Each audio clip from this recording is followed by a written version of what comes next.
Hi, everyone. Welcome. We are going to just take a moment to let people in, and we will get started in a few minutes. Thanks so much for being here today.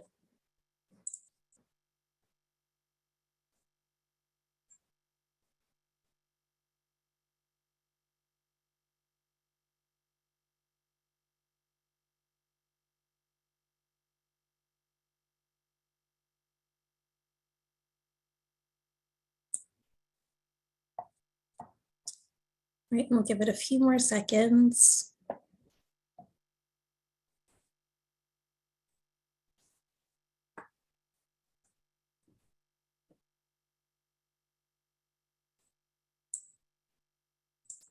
Okay, let's go ahead and get started. And then if people join in later, that's fine. They won't be lost. They'll be able to jump right in and join the conversation with us.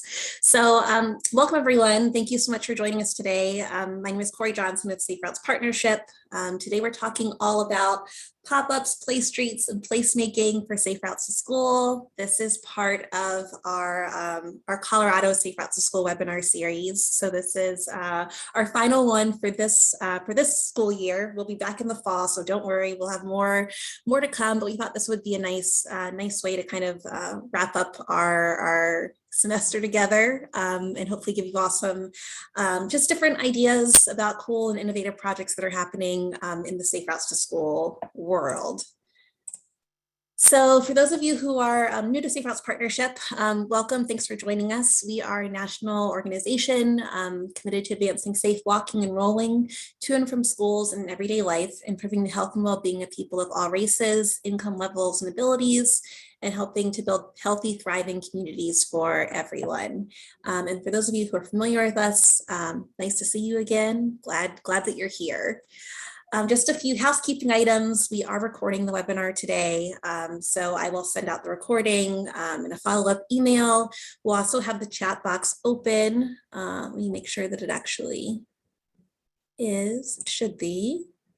Yeah, so please feel free to participate in the chat. We'd love to hear from you all and kind of keep this conversational. So please use the chat box, and I'll have a few prompts throughout the presentation too, asking you to share a thought, share an idea, respond to something. You're also welcome to ask questions in the chat box, so please do use that if you would like to.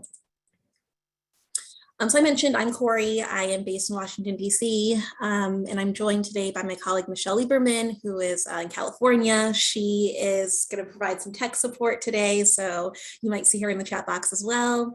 And I'd love for you all who are joining us today, if you could just introduce yourself, where you're zooming in from today, your connection to Safe Routes to School, and then I know that May is National Bike Month, so I am assuming that there are people who might have been organizing Bike and Roll to School Day events or celebrating National Bike Month in other ways. So if in the chat box you would just like to put where you're joining us from, and yeah, if you've done anything to celebrate National Bike Month, either in your Safe Routes to School program or in your community or in your own life, we always like to hear what you all are getting up to in your different communities. So please feel free to add that information into the chat box. And thanks to Susan from Aurora for kicking us off. Lots of bike time. Awesome. Oh, hi, Lacey, Oklahoma. I think we chatted a while ago. Nice to see you. So yeah, please feel free to continue, adding information to the chat box. We love to hear what you all are up to, and I'm really excited to see that you all have been enjoying your National Bike Month. So keep it up. We still have a few more days to go. All right, so just a quick review of the agenda today. So we're going to talk all about pop-ups. So I'll give a quick overview of tactical urbanism, which pop-ups fall under, just explaining a bit about what tactical urbanism is, what it looks like. We'll share some tips for designing and implementing pop-up projects, talk a bit about moving pop-up projects from pop-up to permanent. And then we'll talk a bit about school streets, which is a really exciting movement that's been getting a lot of momentum in the UK, in Europe, in Canada, and it's like kind of emerging here in the US. So I want to share a bit about school streets, how we can incorporate some of those ideas into Safe Routes to School programming. And then I'll also share some different education and equity projects that are happening in Safe Routes to School. And then just a quick Q&A. And again, this webinar will be recorded. And disclaimer, there are a bunch of links that I'm going to share. So some of them will be put in the chat box, but I will share every single link in the presentation afterwards. If there's something that you missed or you need, please let us know. But Michelle will be adding those into the chat box. And again, thanks for all the participation in the chat. I really appreciate it and like hearing what you all are up to. Okay, so I'm going to start with a quick poll. I'd love to just hear from you all how long you've been involved in Safe Routes to School. So I know that there's some people who might just be, just starting out. You might have some people who've been involved for a long time. So I'd love to get a sense just from you all of how long you all have been connected to this movement. I guess for me, it's been about 4 years now, almost 4.5, which is wild to think about, but that's where I am on the spectrum. So, wow, someone said 12 years. Okay, nice. So I'll keep this open for another 10 seconds. Get your information in.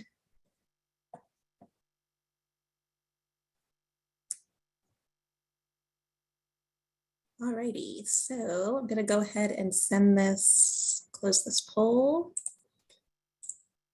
And here are our results. Wow, so a lot of people who are pretty new to Safe Routes to School, which is awesome. I hope this will give you some ideas for your program moving forward. And then we kind of have a range for the rest of our group.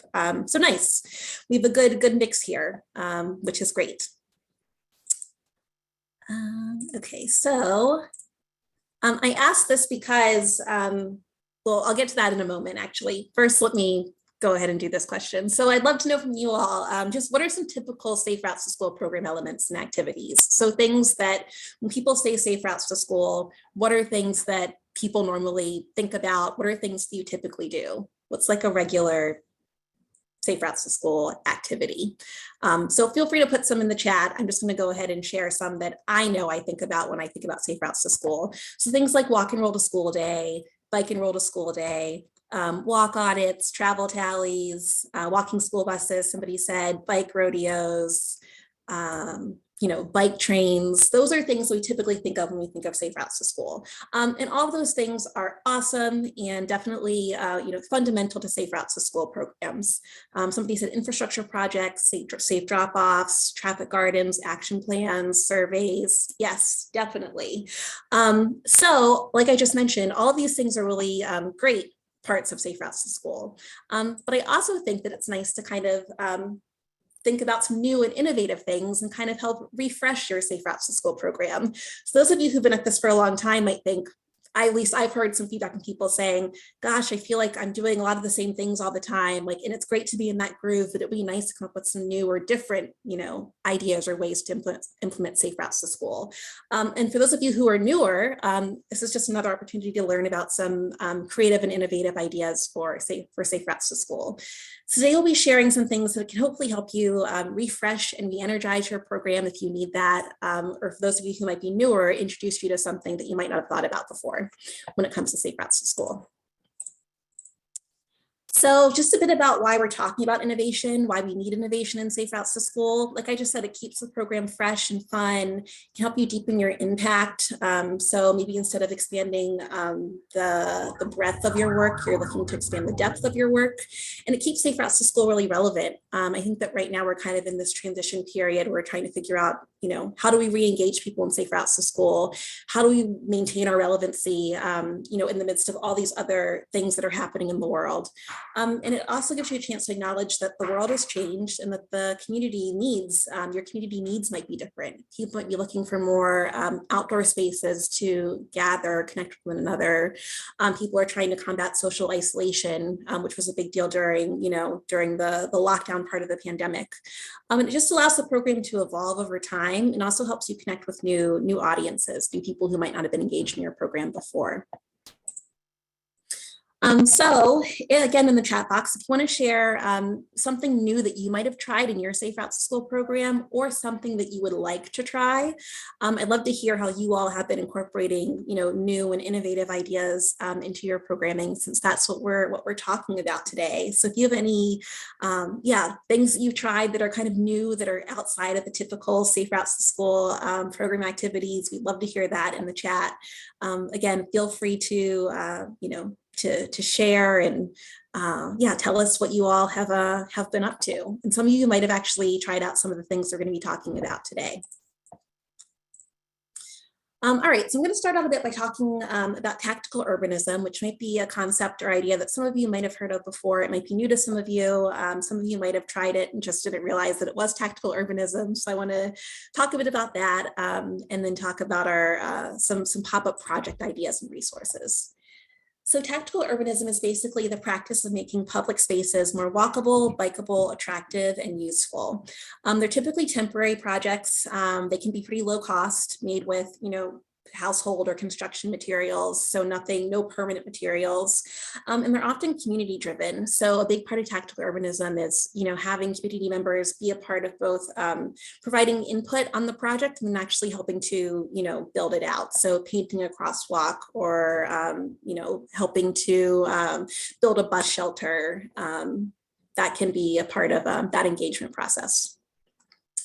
So tactical urbanism can be used for all kinds of things, whether it's traffic calming, economic development, even, like during in like the lockdown part of the pandemic, we saw a lot of little pop-up like eateries and parklets to help keep our local businesses open. Neighborhood beautification, so planting, having painted planters, artistic crosswalks. That artistic element can be a part of tactical urbanism. Community engagement, like I mentioned, helping to pilot future infrastructure projects. So if there's a permanent project that is coming to the area, you can use tactical urbanism to see, is this project, does the community like it? Is it working? Do we need to change anything before investing in the permanent project? It can also help build awareness around a community concern. And I'll talk a bit about a project that did that in California. I'll talk about that a bit later. Advocacy as well, and then also just adding like some fun and novelty to a project or a program. So a pop-up is a type of tactical urbanism project. And, I think that we are all pretty used to seeing what pop-ups look like. They are called a pop-up because they might pop up overnight or at least appear to.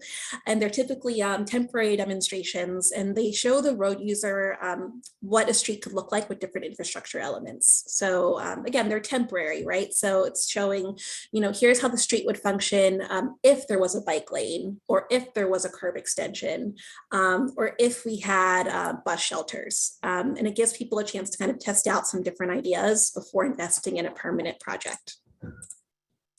So thinking about Safe Routes to School and pop-ups, there are all kinds of ways you can implement pop-ups into your program, whether it's an artistic crosswalk or curb extension.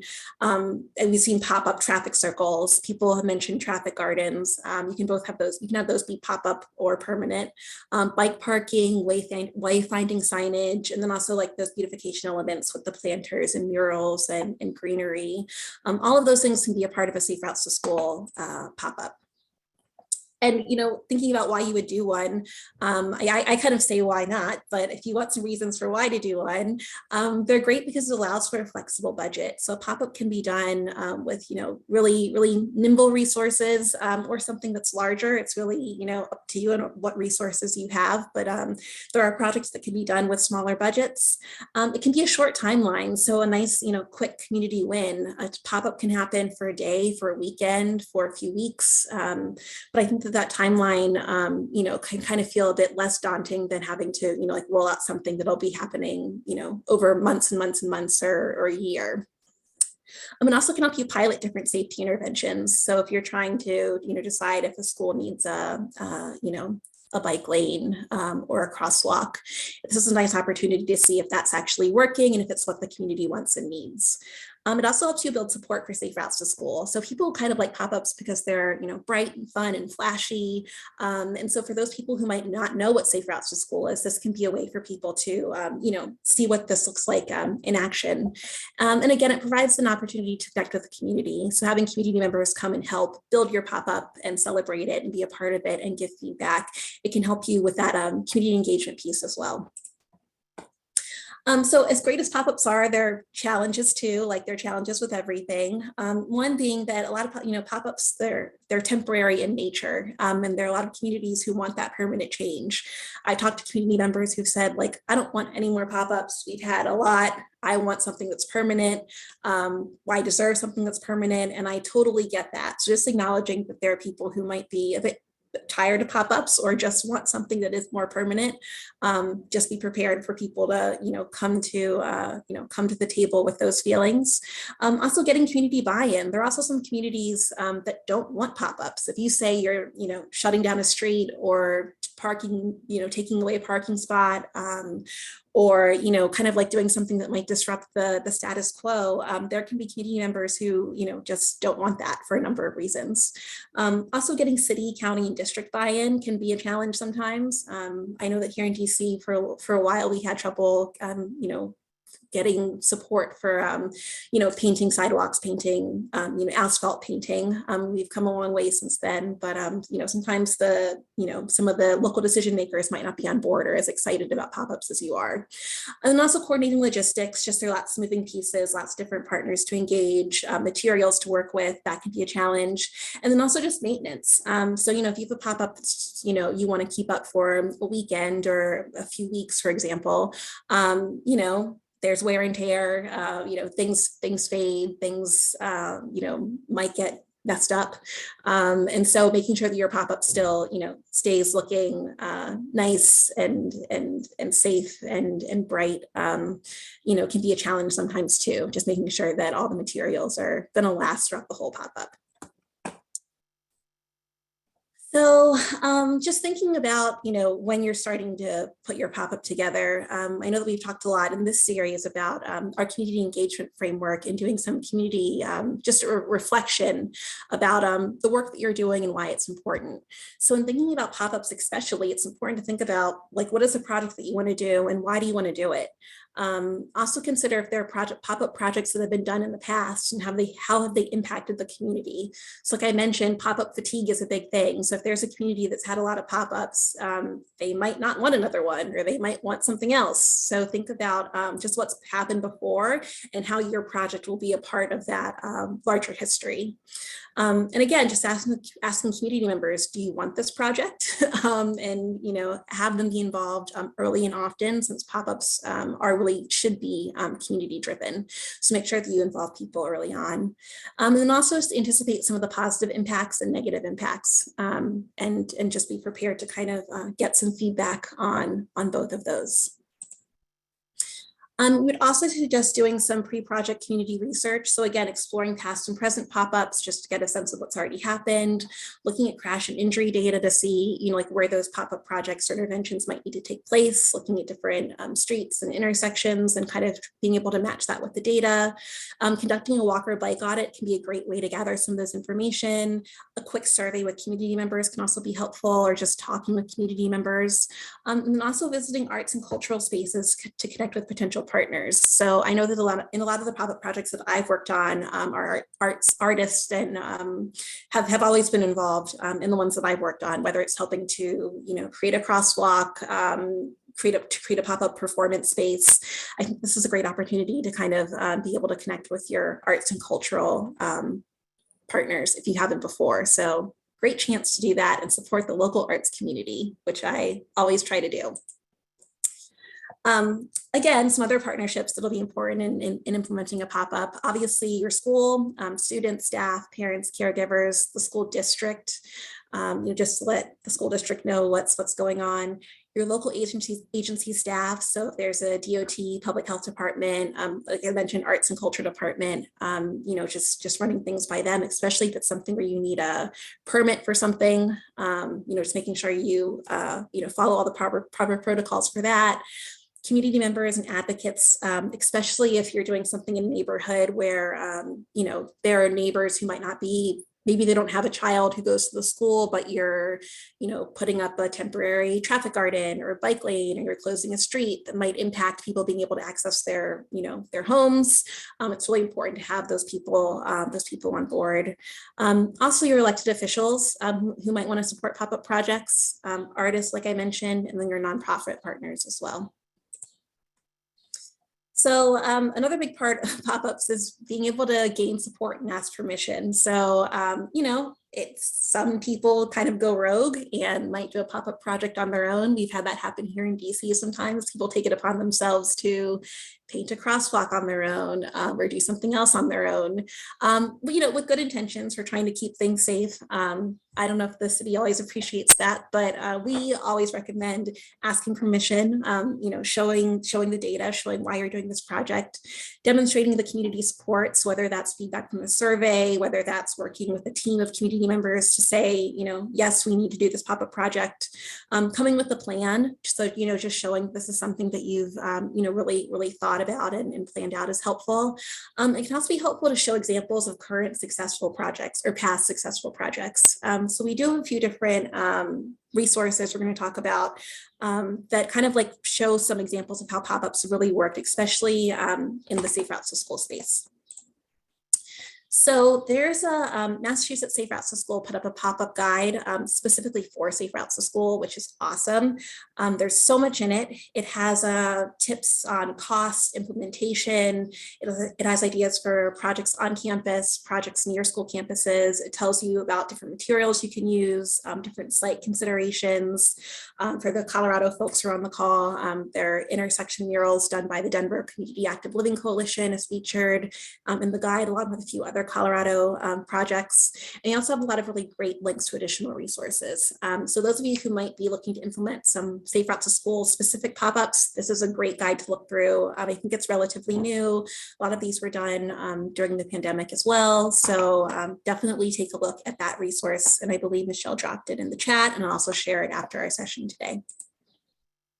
Here at the partnership, we also put together some pop-up fact sheets, again, just to help you figure out, how to do this. So we share the basic process for conducting a pop-up, from identifying partners to talking with decision makers to try to gain that support, site selection, deciding what your pop-up approach will be, implementation, how to evaluate your pop-up, which is really helpful, and then also advocating for that permanent change. And we also share some great examples from across the country and some additional links to resources.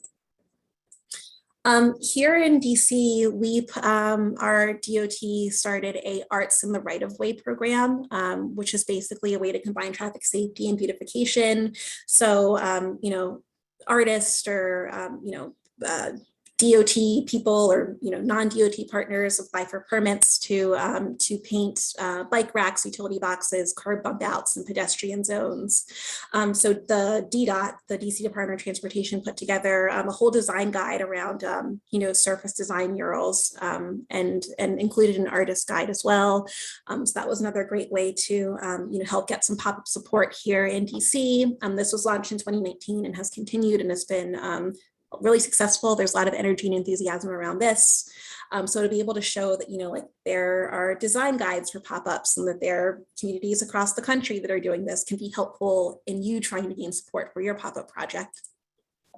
And then also Bloomberg Philanthropies just put out a new study last month that talked about painted asphalt and how it can actually offer protection.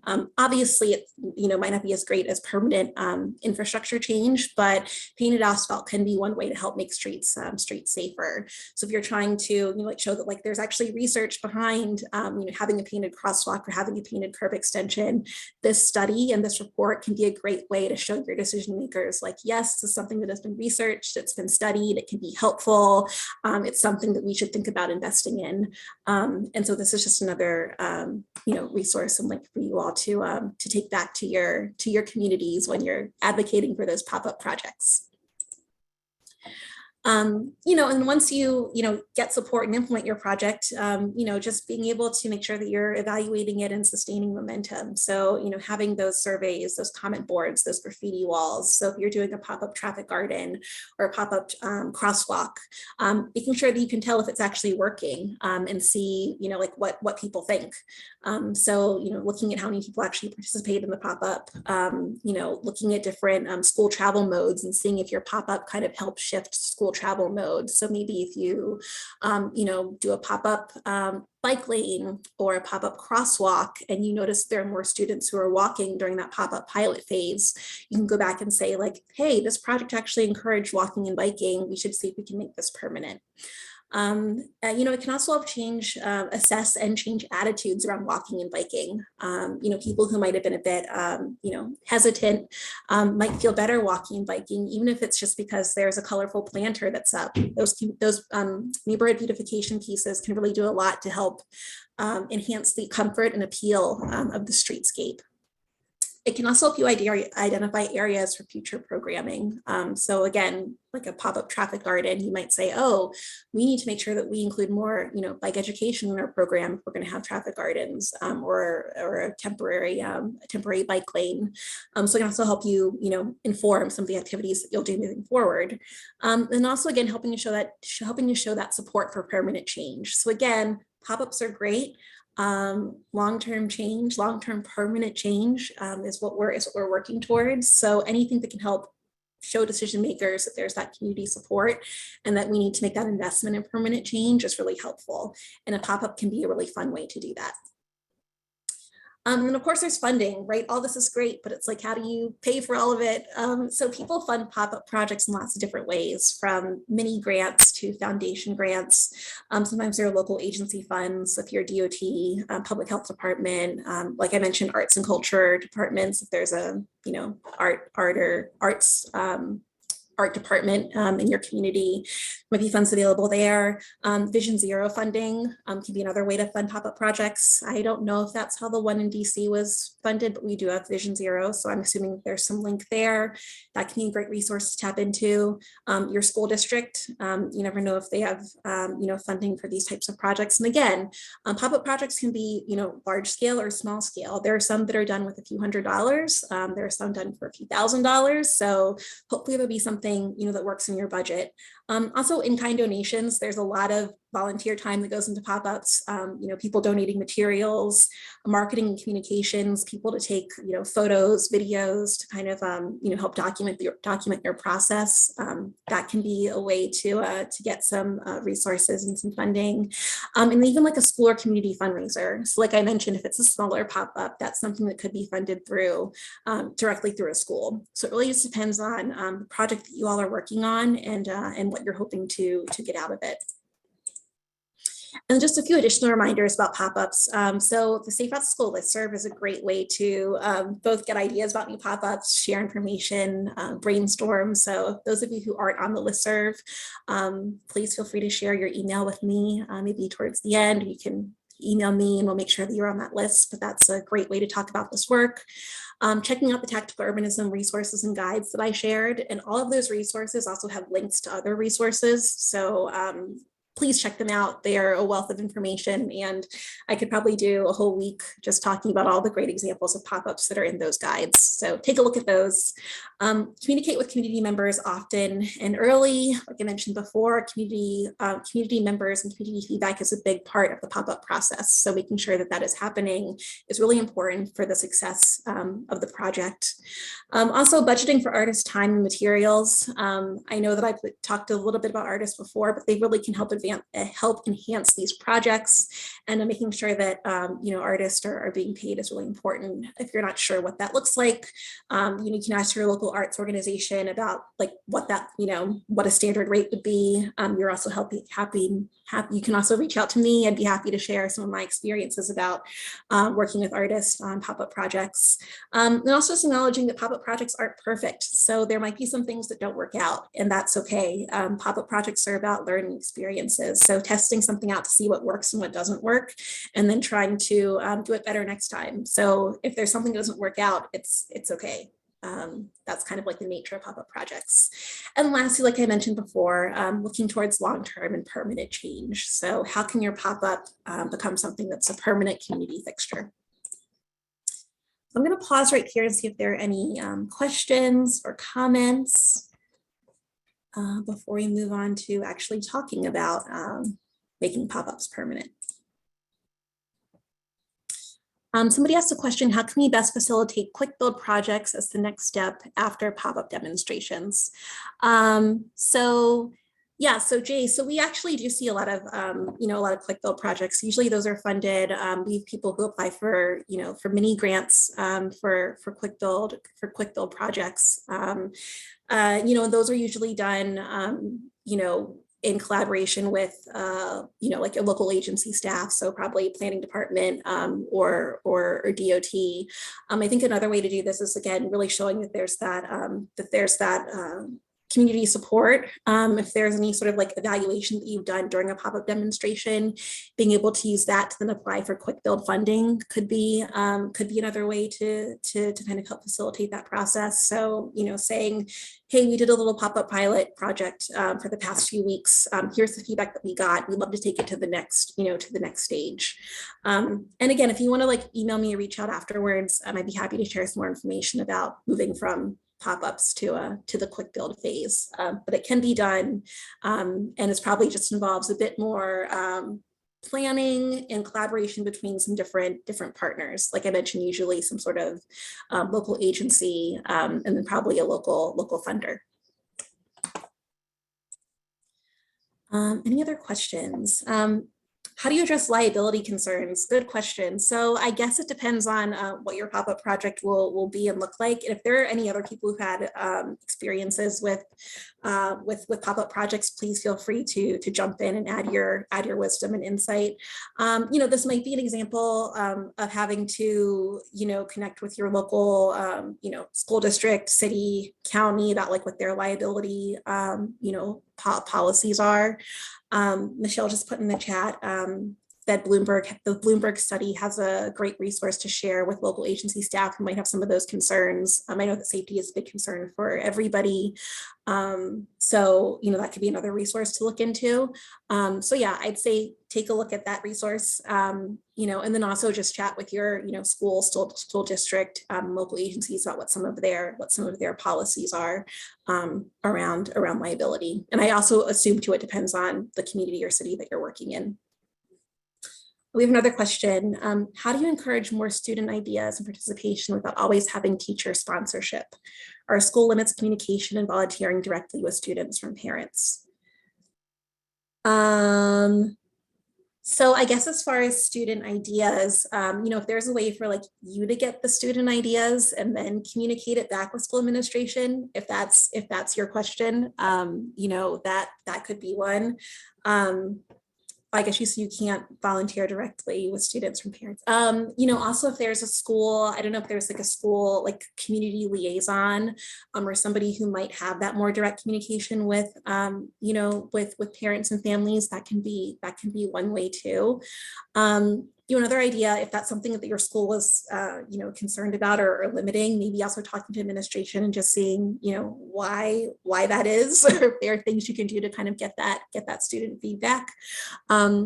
So yeah, I would say either, if there's a way for you to, go through some other person in the school building, whether that's a community engagement person. Michelle just mentioned an after school program provider. That's a great idea. Even other like after school, providers might be outside of the school building. If there's like a, sports team, rec center, any other group that works with young people on a regular basis, that can be another way to help, connect with students and families and gain that support. Good questions. All right. If there are more, please keep them coming. I'm going to go ahead and move on to talking about making pop-ups permanent. So I might run through this a bit quickly so we can get to the next part of our presentation. So obviously I just talked about, pop-ups are great. We hopefully want to, turn pop-ups into permanent change. So I'm going to share an example from St. Francisco Muskogee, which is in Southern California. It's an unincorporated area of San Bernardino County, or it's a rural community of color, about 82% Latinx and low income, with really strong community engagement and grassroots advocacy, which totally plays into how they're able to turn their pop-up into something that was into something that became permanent. So in Muskogee, one of the big concerns in this community was just air quality, poor air quality. There are a lot of industrial parks and warehouses in the area. There are also just a lack of sidewalks. So a lot of people rely on walking and public transportation to get around, but have to do so without that sidewalk infrastructure that makes it really safe to walk or bike around. And so as a result, there are a lot of parents who weren't letting their students walk or bike to school because there were no sidewalks or a safe way to do so. It was just too dangerous. So here, a community group contacted the local assembly person to discuss safe routes to school. So this really started with that grassroots organizing. So they were able to connect and put together walk audits, do some bike counts. They did a pop-up demonstration where they had sidewalk bulb outs, planters, artistic crosswalks, and bus shelters. They created a safe routes to school action plan, and also just have like some connected it to some ongoing advocacy efforts around environmental justice and air pollution. And so they were able to put together a sidewalks for safety demonstration that was done through a mini grant through SCAG, the Southern California Association of Governments. Michelle, correct me if I'm wrong. I just always call it SCAG, but they got a mini grant to do a pop-up project. So they called it Sidewalks for Safety. They had these really colorful planters and artistic sidewalks, again created with community members. You can see people see the kids at the school who were a part of creating their pop-up project. They had a temporary bus shelter. Here are some of the planters that are out in the road as well. And again, all of this was done to, both raise awareness about needing safer, sidewalks and, and crosswalks, and kind of continuing that community advocacy. They also had one of their council members who were there. They had students who gave testimonies about, safe school travel, why it's important, why they were doing the demonstration. So it became a whole event. I mean, I think that this was a day-long event. I don't know how long the actual elements stayed up for, but they had like one big, community event where everybody came out and celebrated and talked about the project. So as a result of that, along with a bunch of other advocacy and planning efforts, last year, City of Muskogee was able to get over $1 million active transportation program grant, which is like the big infrastructure program in California, with grant funding matched by the county in order to do a safe routes to school pedestrian improvement project. So this was a huge win for the community, and really kind of showed how having a powerful pop-up project, working in coalition with other community members can lead to some permanent change. So they're in the process of getting their sidewalks up and constructed and getting those permanent pedestrian improvement projects, which is what the community really wanted.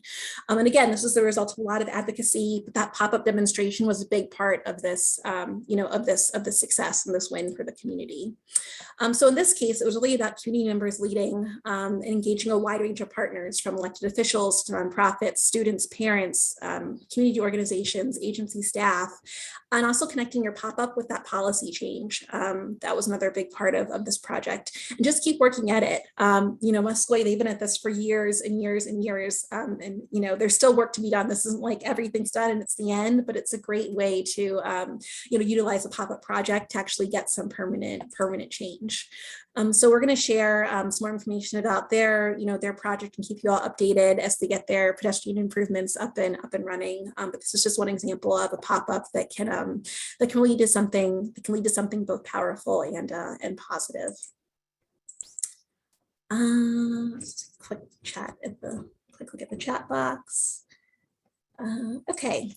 All right. So our kind of almost last part of this of the presentation today is talking a bit about school streets, which some of you might be familiar with this concept of school streets. It's in the pop-up vein. This might be a newer concept for some other people. It's definitely something that's growing here in the US. And so I wanted to also share a bit about this as the potential safe routes to school idea for you all to try out.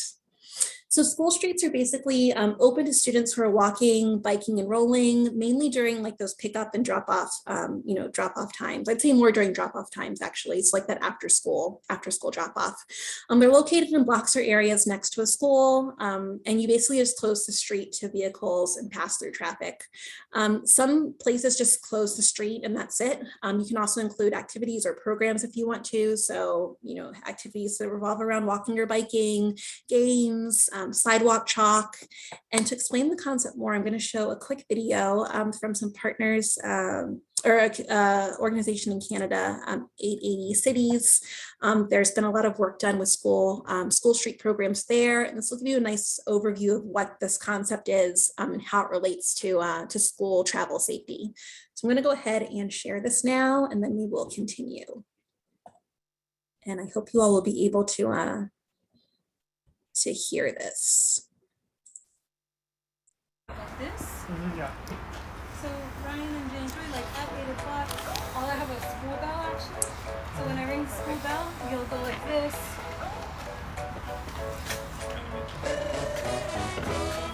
But it would be one person, right? So do you feel like that's School Streets is a program that creates a car-free environment in front of schools at the start and end of the school day. Programs restrict vehicular traffic for 15 to 90 minutes to create a safer, cleaner street for active transportation. It prioritizes safe walking conditions for children, their caregivers, and teachers.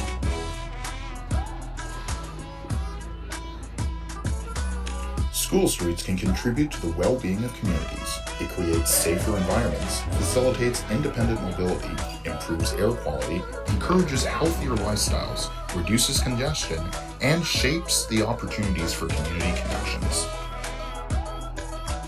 School streets can be led by school officials, local governments, or community leaders. School streets often start as a pilot project before being made permanent. Let it fly. Each program is unique to the context of the community and needs of the school. The duration of school streets and exemptions for road users can vary case by case. Some of the benefits of school streets. Children are more vulnerable to road danger. By restricting car access, streets are safer for all road users. Healthier lifestyles. Canadian studies have shown that 91% of children and youth are not getting the recommended levels of daily physical activity. Walking or biking to and from school can add upwards of 30 minutes of physical activity each day. Community connections. School streets bring community members together to make streets cleaner and safer. Working collaboratively with others contributes to broader and stronger community connections with one another. Reduce congestion. On average, 25% of road congestion during morning rush hour is related to school drop-off. School streets alleviates congestion in front of schools and encourages active modes of transportation. To learn more about the School Streets program or see how you can implement one in your own neighborhood, visit us at 880cities.org/school-streets. You can also reach out at info@880cities.org. All right, so that was a little bit about school streets. Like I mentioned, that video was from Canada. School streets are definitely gaining momentum there. Last I mentioned in UK, European cities.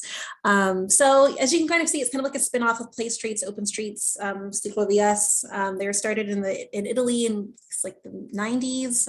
The UK has been doing a lot to introduce school streets and make it a part of safe school travel. Like I mentioned, it's a growing movement, but the idea is really to make a street that's safe for students as they're getting dismissed for the day and keeping it open for walking and biking. In the video you can see that there's like some programming happening there, some surveys that were going on. Some, like I mentioned, some people just close the street and don't do anything else. Obviously it's great to include activities or evaluation elements if you'd like to. yeah, so that's just a general overview of what school streets are. Like I mentioned, like the video mentioned, it helps to address congestion, reduce air pollution, limits the danger of having cars on the road during school travel, peak school travel times. It just provides a safe space for students to play and be active. Last month, there's actually a new school streets report put out by the Child Health Initiative that talks a bit about this, the state of school streets, where school streets are being implemented, how the movement has really increased during COVID-19, how school streets can address climate change and air quality, and also gives really great guidance and toolkits, advice and resources for school street implementation. So we'll share that full report as well, but that's another great resource as you kind of think about what school streets might look like in your community.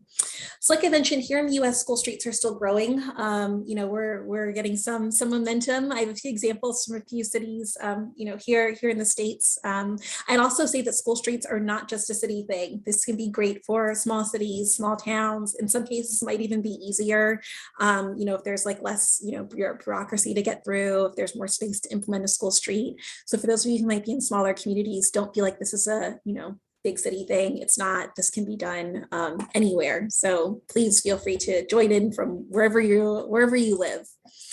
Just a few quick examples here in the US. In LA, their Safe Routes to School program did a school streets pilot project through a NACTO grant with City of LA, and then Los Angeles Walks, a local organization. So they did a 6-week pilot, removed some parking and added street barriers, so closed down the street in front of a few schools. They had different community events and programs and activities going on, and also surveyed families and neighbors regularly just to kind of get a sense of how people felt about about the school street.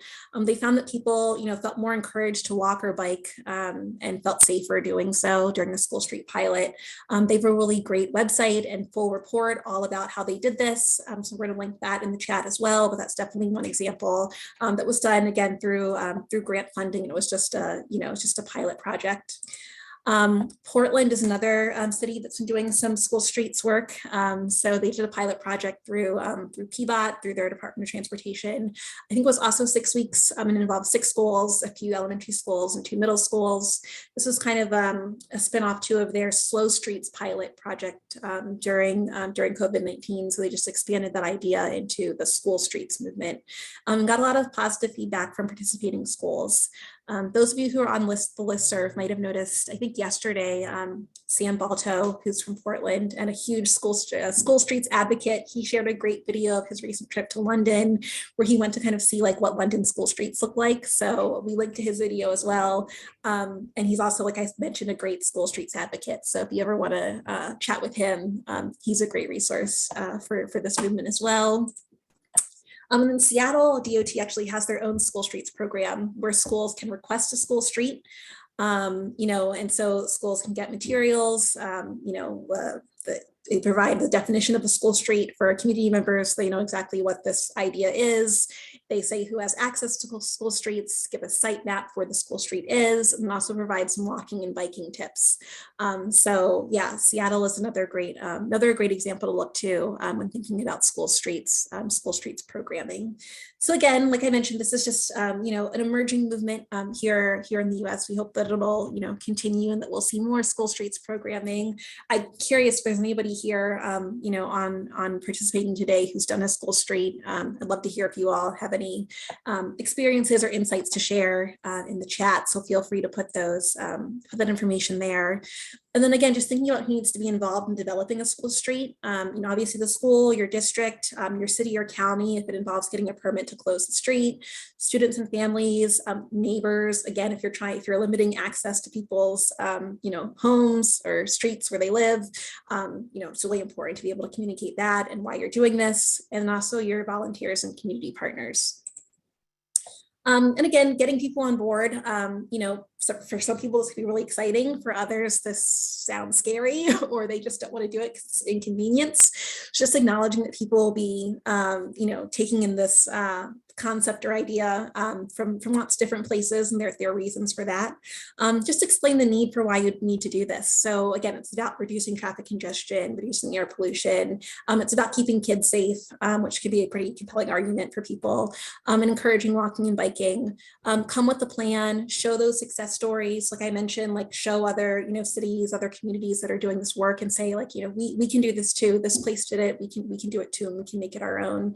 And then demonstrating that community support, so getting those partners on board and saying, this is something that we all want to at least try out. Let's try it out and see what happens. Maybe it's not an everyday thing. Maybe it's, once a week, once a month, but let's try it out and see, and see what happens. So when you do end up trying it out, we definitely suggest, conducting some distance observations beforehand, just to get a sense of what's actually happening during that peak travel time. You can also start small. So start with one school, maybe a handful of schools if you want to. If you want to try to pair it with, walk and roll to school day or bike and roll to school day where there's already some sort of programming that's happening, that can be one way to kind of test things out. Or just do like a one-day event or just a short pilot program just to see, can this work? What does this look like? And also keep it simple. So like I mentioned in the video, they kind of showed, like different activities and things that were happening on the street. You don't have to do that for your school street. If you just want to, close the street and keep it open for people who are walking and biking as a start, that's fine. And then, build on some activities as you go on, but keeping it simple is okay.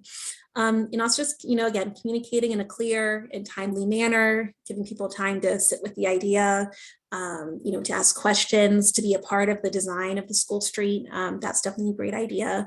And then also evaluating what worked and what didn't. So again, like you mentioned, pop-ups aren't perfect, and there might be things that work and some that don't. So yeah, spend time, figuring out, what was successful, what wasn't, what do people want. I mentioned that the LA school street had some really great examples of evaluation. So they have, survey results. You can see what they asked community members, what they asked students and families. So definitely take a look at their report to see how they incorporated evaluation into their school streets project. I'm just going to check the chat again, see if there are any questions. One about links. Yes, we'll share links at the end. Okay.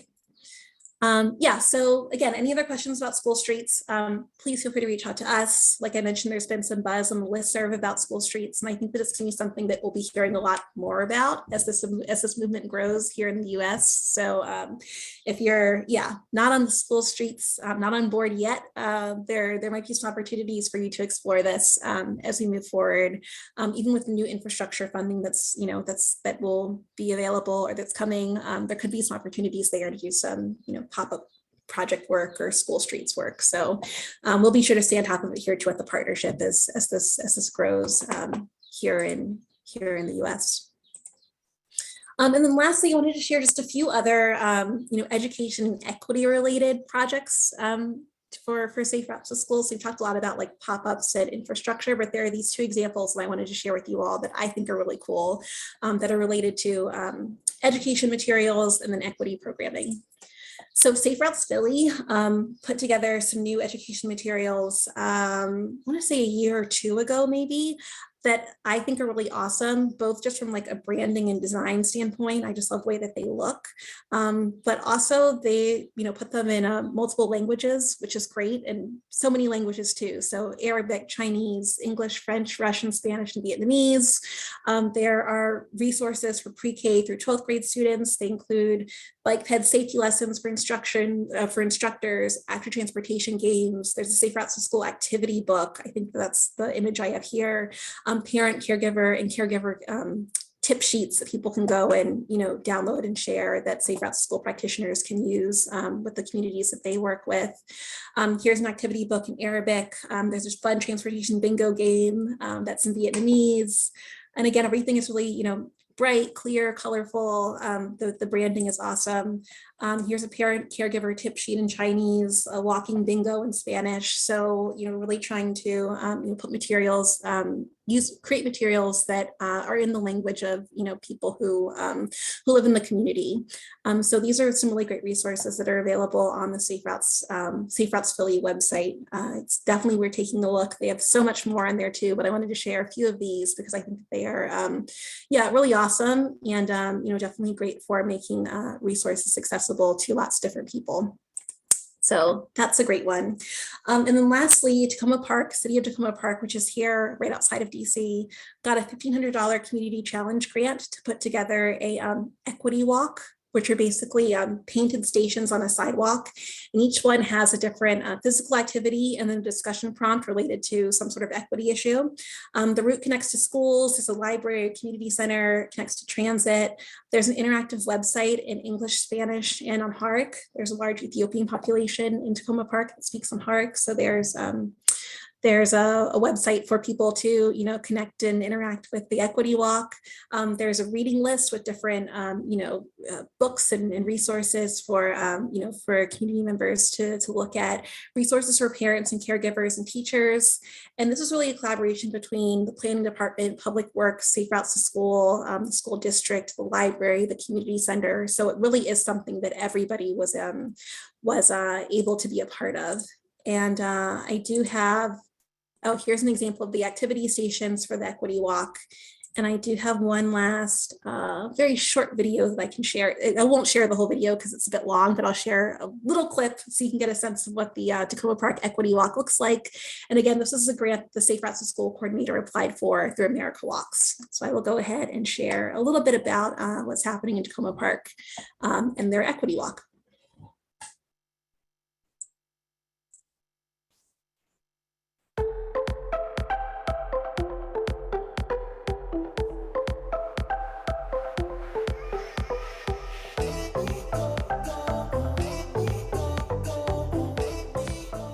The Equity Walk is a project that I've been working on where there are 10 different stations that go around the 3 schools, the community center, the library, where student groups or family groups or individuals can go along, start and stop anywhere, find a station, do an activity, and then, wait for it, here's the exciting part, they scan a QR code that will bring them to a map.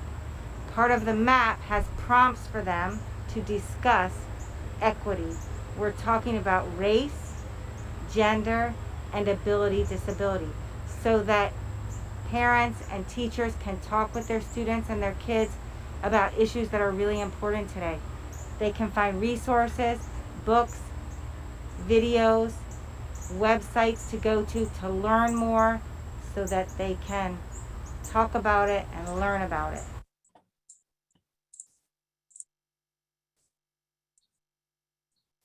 I'm going to skip ahead a little bit here.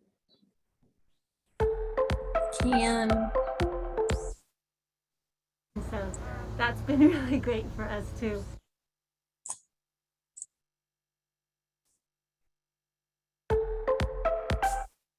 We have seen each other and been together as a staff, and so that's been really great for us too.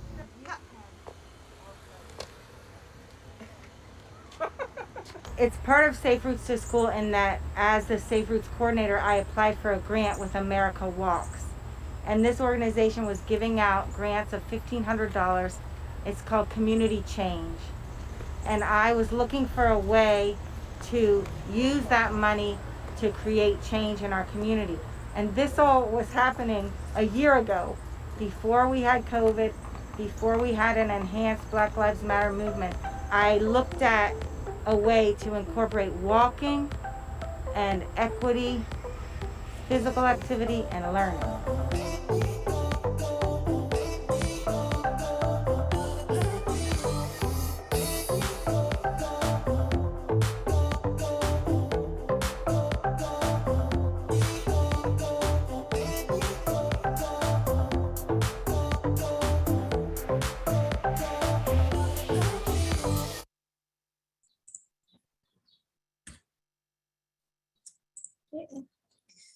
So that was just a little glimpse of, 2 other programs that are doing really cool things. So the education materials in Philly, and then the equity walk in Tacoma Park.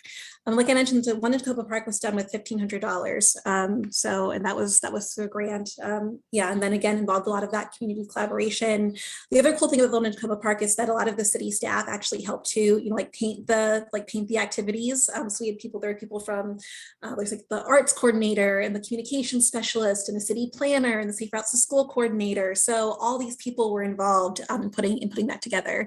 It's still up now. The website's really awesome. Yeah, and that's a great way, to kind of use a smaller grant, grant funds to create a really cool project that combines that safety and physical activity piece with the equity piece as well. Lacey asked, what was the app they used to link everything together with the videos and maps? Lacey, I assume you're talking about Tacoma Park. I am not sure. I will share the website with you. If it's not on the website, I'll figure out, I'll ask them how they put all of that together. I know that there was like some GIS story mapping that was involved. There's like a QR code where you can go on and get more information, but I'll figure that out, and I will share that with you as well. So we covered a lot today. I hope that you all are able to walk away with some, ideas or inspirations for ways to incorporate pop-ups or placemaking or school streets into your program. I will send out a link to the recording today. All the links to the different resources that we talked about, all the videos are in the presentation. If there's something else that you need, please feel free to reach out to us. I hope this was helpful for you all and inspiring. Thanks so much for being here. Thanks for sharing, your ideas and your insights. Thanks for asking your questions. We really appreciate that participation and your feedback. We'll be back with more Colorado Safe Routes to School. Our webinar series will continue in the fall, so keep an eye out for that. Otherwise, thank you all so much.